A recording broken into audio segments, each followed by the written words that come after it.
Bienvenidos de vuelta a su programa Conciencia Auditiva, conmigo como siempre, doctor Carlos Barra. Y mi querido amigo, el maestro Gerardo Alvarado Hierro. Damos correos. Damos nuestros correos. El mío es gerardo-alvarado-hierro@hotmail.com. Y el mío es barra-carlos@hotmail.com. Bueno, Carlos, estamos hablando de los ninis. Y estamos hablando de los ninis en función de que esta semana acaba de ocurrir un incidente espantoso de un chico que sin empleo y sin estar estudiando, mata a sus papás en una situación de que no le quisieron dar permiso, no le quisieron dar dinero, al parecer.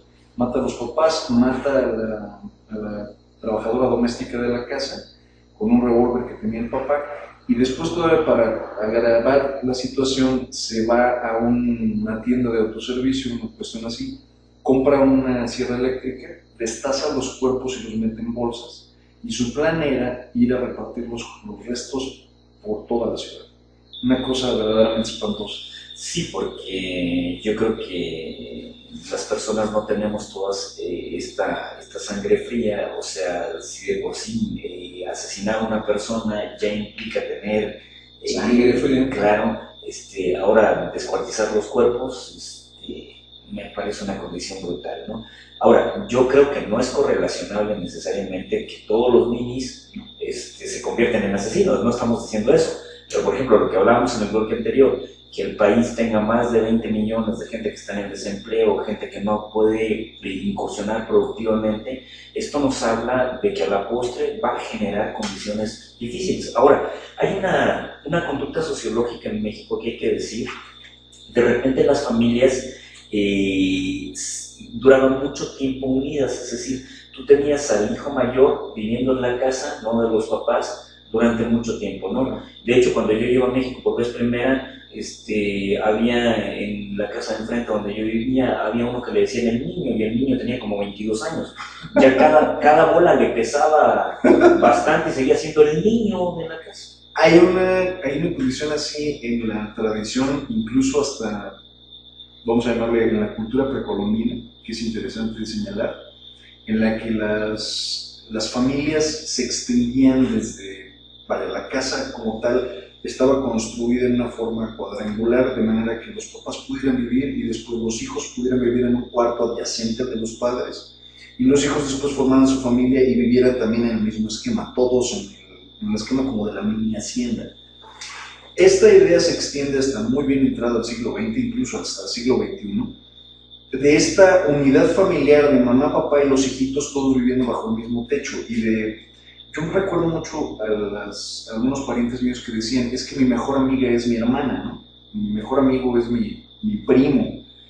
Esta unidad familiar tan exageradamente cerrada, creo que un fenómeno que nos ocurre durante la última parte del siglo XX, es que empieza a haber posibilidades de empleabilidad que hacen que una persona sea autosuficiente en términos económicos, y que por supuesto le empieza a entrar la idea de esto aunado a una revolución sexual, de personas que empiezan a tener múltiples relaciones con múltiples personas, y que dicen, no puedo llevarlas a todas a casa a hacer la maldad, valga la expresión. Bueno, perdón, mamá. O sea, la idea es, me mudo fuera de la casa con la expectativa de seguir mi vida de soltero, de tener cierta independencia, etc. Pero es un porcentaje reducido de las personas. Sí, yo creo que es una propensión que da el mercado, pero sobre todo en los países industrializados, esta desmembración donde habitualmente de la familia, donde los chicos a los 17, 18 años ya empiezan a formar lo suyo, ¿no? Pero que no sucede en América Latina. A mí lo que me preocupa, por ejemplo, nunca me he puesto a pensar en esto que tú señalas de estas familias tan abigarradas, sobre la cuestión de los roles. Porque, por ejemplo, nace tu hijo y tu papá, que sigue siendo tu papá y que es el abuelo del niño, de repente se convierte en un segundo papá. Exacto. O sea, se asume como segundo papá. Sí, ¿Y quién tiene mayor autoridad, el papá del papá o el papá? Precisamente ahorita tenemos el caso de un alumno que por desgracia me tocó enterarme, te lo cuento, así como tal, luego te cuento quién es el alumno. El chico que se acaba de casar, tiene muy poco tiempo que se casó, tienen un bebé, y ahora los papás de la novia o de la esposa se convierten en los protectores del bebé, y entonces es no le grites al bebé, no eduques a tu hijo prácticamente. Nosotros queremos cuidar al niño de todo. El aire lo lastima, véngase para acá. El niño no puede estar solo en un ningún lugar, vaya, por ningún instante, porque los abuelos están encima tratándolo de cargar. Y entonces es un niño que se volvió exageradamente mañoso. O sea, un conflicto de autoridad ahí. Total, ¿no? Porque otra vez, así como lo mencionas, es una familia muy abigarrada en la que de repente, a pesar de que la hija se acaba de casar, ellos asumen el rol de padres de ahora la siguiente generación. Y sí es un problema. Esta idea de tener tan exageradamente cerrado el círculo familiar genera gente muy inútil. Y estas gentes inútiles también son gentes inútiles que llegan desarmados a cursar grados escolares donde se requiere que empiecen a tener un poco de, vamos a llamarle, un poco de idea de cómo defenderse, de cómo protegerse ellos mismos. O sea, también un sentido que también el mercado empuja, que es esta cuestión de la individualidad, y que si tú no sales del círculo también hay una contradicción ahí importante, ¿no? Completamente. Ahora, vamos a plantearnos que dónde están los ninis propiamente. Los ninis están ubicados en un grupo generacional entre los 14 y los 19 años, en lo que llamamos los pre-ninis, y después están en un grupo de 19 hasta 28 años de edad, y después están en otro grupo de 28 hasta los 50, y después en otro de los 50, que en burla le llamamos los ni, porque es ni estudio, ni trabajo, ni soy joven, de los 50 para arriba. Ahora, todos estos ninis, propiamente dichos, son primero entre los 14 y los 19 años. ¿Quién está ahí? Gente que acaba de empezar el bachillerato, que está en el liceo y que de alguna u otra forma, durante el primero al cuarto semestre de preparatoria, acaba dejando de estudiar. Y esto tiene que ver con dos condiciones. Una es, tuvieron esa primera oportunidad de entrar al bachillerato en su edad, con su generación, por algún motivo fracasan escolarmente hablando. Hemos hablado de por qué la gente fracasa en el bachillerato. La escuela es aburrida, no tiene sentido y además es injusta. Entonces, insertas a un niño de 14, 16 años, 17 años, que viene de un mundo donde ha sido consentido, donde los directores, todos estaban encima de él, y lo insertas en un mundo donde ahora tiene que luchar por sí mismo, tiene que negociar cada calificación, tiene que luchar por cada calificación y simplemente no está equipado para hacerlo. Sí, porque la lógica cambia abruptamente y se convierte en una frontera mental. O sea, hay una frontera mental, es decir, cada vez que una estructura mental es capaz de ampliarse o modificarse, siempre va a haber dolor. Y pasar, por ejemplo, de la secundaria de esta conducta a una conducta mucho más abierta, en determinado momento no todo el mundo se adapta, ¿no? Ahora, lo que no se percibe también muy claro es que todos los alumnos entiendan que lo que están haciendo es un proyecto de vida, es decir, esto te permite ser un proyecto de vida, ¿no? Entonces, habitualmente, la escuela se vuelve un requerimiento, pero un requerimiento familiar. Exacto. Más que un requerimiento tuyo, es un requerimiento familiar, ¿no? Exacto. Y es una imposición y hasta ahí. Y esta imposición se vuelve frustrante, es obviamente obligatorio. Bueno, tanto tú como yo tenemos, perdón por lo que voy a decir, tenemos profesores que eran una mierda, ¿no? Entonces de repente tú decías, yo no quiero ser esto tampoco, ¿no? Claro. O sea, habían fulanos, por ejemplo, en ¿cómo se llama esta escuela donde trabajamos? Se me olvida. Pero, ¿de inspiración cristiana? Claro, había un fulano que una vez empieza a hablar precisamente del matrimonio, que él cree que el matrimonio y que las relaciones sexuales solamente tienen que darse en el matrimonio. Y uno de los niños que tenía novia le dice que él no creía en esto, que él pensaba que habían otras opciones, ¿no? Y él le dijo abiertamente, a mí no me interesa lo que usted piense. Lo que usted piensa es... Claro, entonces demeritaban de forma autoritaria, arbitraria, este tipo de cosas, y eso se repetía con diferentes asignaturas. Pero tampoco es tan lejano también en los sistemas públicos, ¿no? Los sistemas públicos también tienen sus propias lógicas, ¿no? Donde de repente los niños reproducen conductas de maestros que no hablan bien, que no tienen la posibilidad de tener una cultura general importante, ¿no? Que también sucede a nivel privado, ¿no? Mucho. Privado y público. Creo que una imbécil que me dijo ahí en esa escuela que el contexto era una condición individual. Claro, entonces, como un personaje que me dijo que la moral era una cuestión de nada. O sea, no una construcción social. No una construcción social, sino una construcción innata, que era, tú nacías innatamente con moral. Hay muchos debates ahí sobre la educación. Yo de antemano creo que no todas las personas están capacitadas Ya no digas intelectualmente, emocionalmente para la asignación de clases. Yo creo que eso también es muy difícil. Fíjate que esa es una tesis importante, porque tú puedes tener todos los conocimientos, pero sin embargo no ser el mejor conductor social a nivel de la... Y también los tuvimos. Son gente que es extremadamente culta, pero que no puede aterrizar una clase porque no tiene la sensibilidad. Son muchas condiciones para dar clases. No es nada más cualquier idiota puede llegar y dar clases. Es difícil. Ahora, que tenemos un porcentaje de deserción muy fuerte de chicos que abandonan el bachillerato y al momento de abandonar el bachillerato sus papás pierden fe en ellos. Los papás dicen, bueno, ya que no pudiste en la privada o ya que no pudiste en la pública, te meto a una más pequeña o menos importante. Y si fracasas en esa, entonces yo ya no me hago cargo de tu educación. Y tienes chicos que empiezan a atrasarse y dices, ya no tienen 15 años para entrar al primer semestre del bachillerato, ya tienen 18. Y ya se estuvieron haciendo pato por 3 años y los papás estuvieron prolongando esto. Y ahí les veo el por qué. Le sale más barato a un papá, a un padre de familia, a una madre de familia, le sale más barato tenerle al hijo 100 o 200 pesos por semana que meterlo a estudiar. O sea, siendo realistas. Y en ese sentido es, bueno, pero tú me ayudas en la casa con tu hermano, para que no te quedes de flojo. Y me ayudas en la casa con tal cosa, o me ayudas en el negocio familiar. Y cuando voltean la cara a estas personas, ya no tienen 18, tienen 25, 26. Y 25, 26 años es, ahora sí ya quiero vivir mi vida solo, porque ya tengo una novia, ya tengo un novio, ya quiero hacer algo por mí. Y estas personas, sin el bachillerato, a veces, ojalá con el bachillerato terminado, pero sin la licenciatura, empiezan a plantearse insertarse en el mercado laboral y esto es el problema. Este es un mercado laboral discriminante que se orienta o que oscila alrededor de lo que sería el dominio de la técnica, el dominio de la información o el dominio de la tecnología. Y esta persona que no tiene ningún tipo de credencialización no se puede insertar en nada. Bueno, ahí lo que tendríamos que visualizar es dónde quedan este tipo de personas. Me parece que quedan dentro del sector servicio habitualmente, no haciendo codependencias que puede ser en una tienda, un ayudante general, una cosa así. Pero también tiene una fecha de expiración. Porque dices, mientras tengas cara de niño, mientras estés todavía en tus 20s, todavía me puede servir aquí y todavía tienes un empleo y eres empleable en esto del servicio. Pero cuando empiezas a tener 30 y es a la primer pata de gallo, a la primer cana, entonces ya no me sirves, porque ya eres muy mañoso, simplemente porque te ves más grande y necesito a alguien más joven. Claro, inclusive la juventud tiene un trayecto de aceptación del mercado, o sea, sirve para algo, no solamente... Tiene utilidad. Claro, tiene una cuestión utilitaria.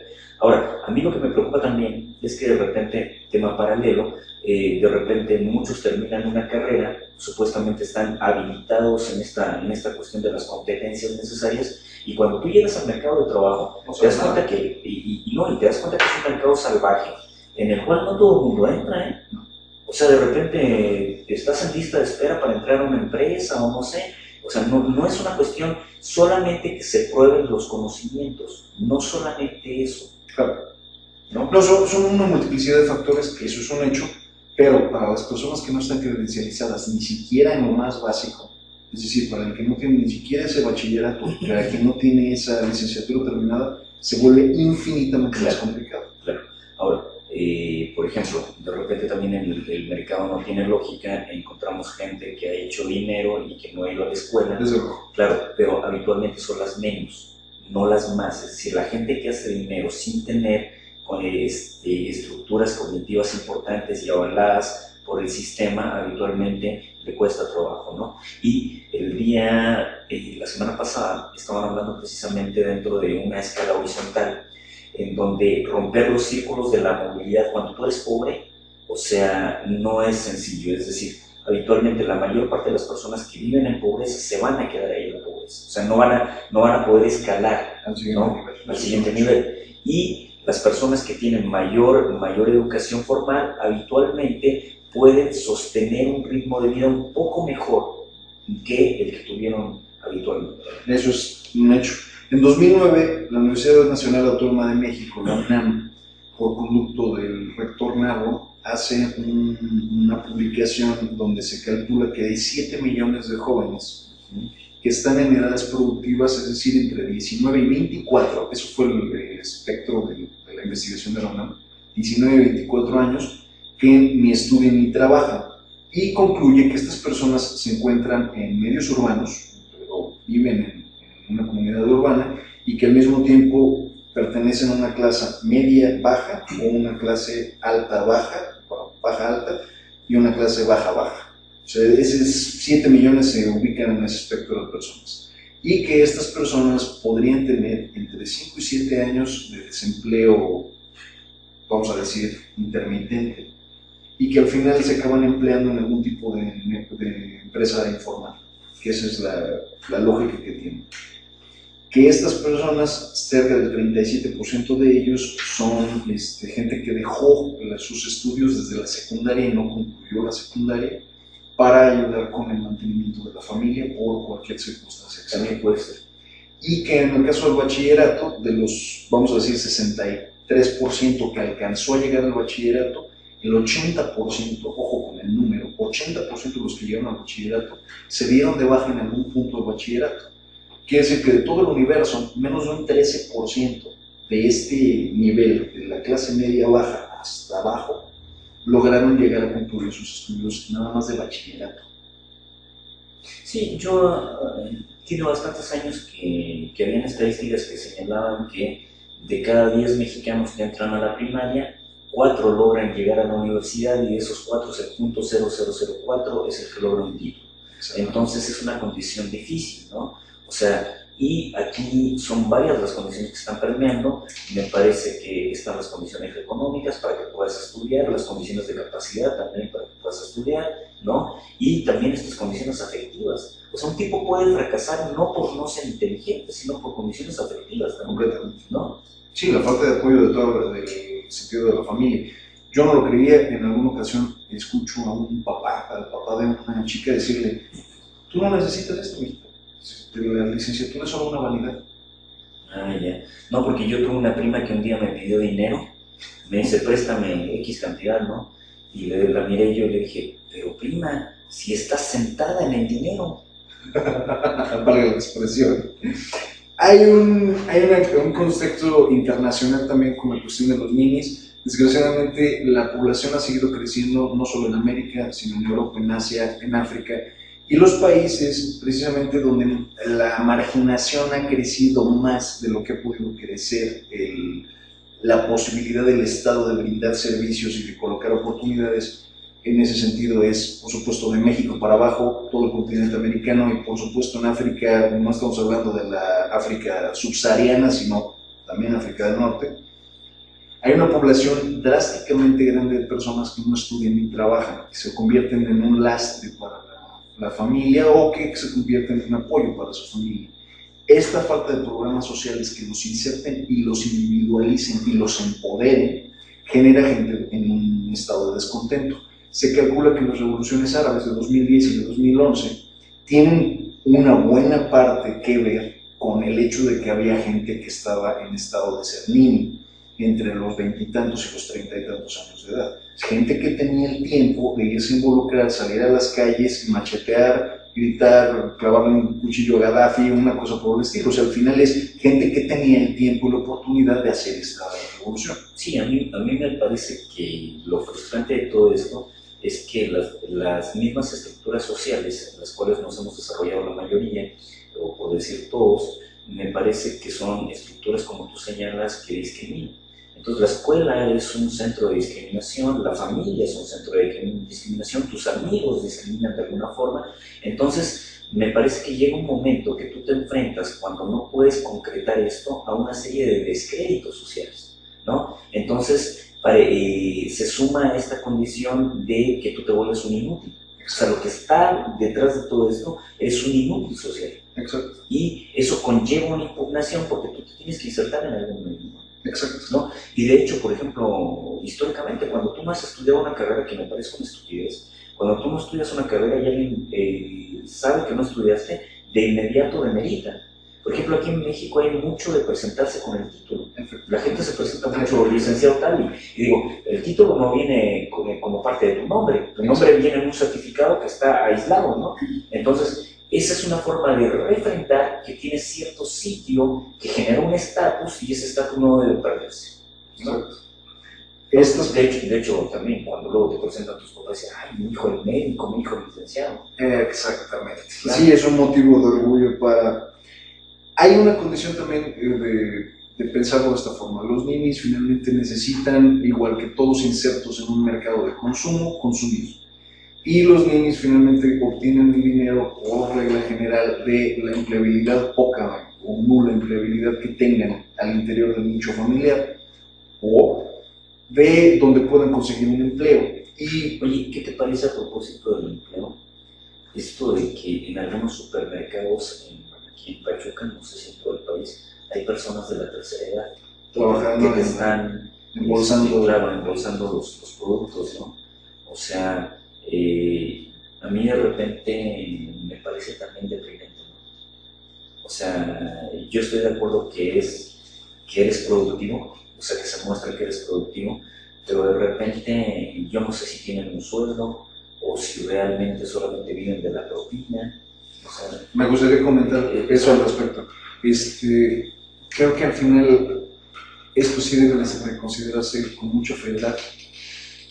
No hay un programa social en este punto en nuestro país que verdaderamente dé integración a alguien que desgraciadamente ya no pudo seguir estudiando por cualquier motivo. Una capacitación que lo pueda convertir en un técnico o que más allá de los títulos lo capacite para trabajar en un área. Porque a veces no necesitas un licenciado, necesitas a alguien que tenga los conocimientos mínimos para un área y que te pueda servir para eso.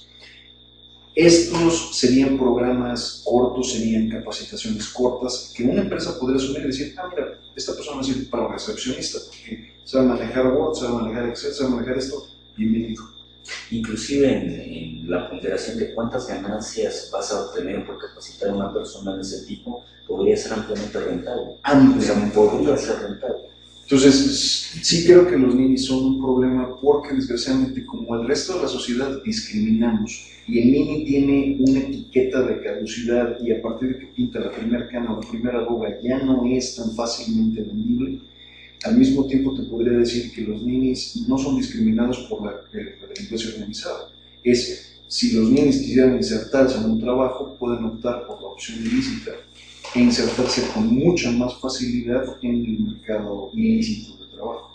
Esa es nuestra preocupación. Eso y finalmente que el descontento social de estas personas en un ocio impuesto puede crecer mucho y yo que el Estado mexicano, pensando en 2010, 2011 y las revoluciones árabes, yo pone mis verbas a remojar, porque esto sí es y se puede convertir. Hay una especie de fuerza potencial ahí. Sí lo hay, y sería una cuestión realmente de pensar.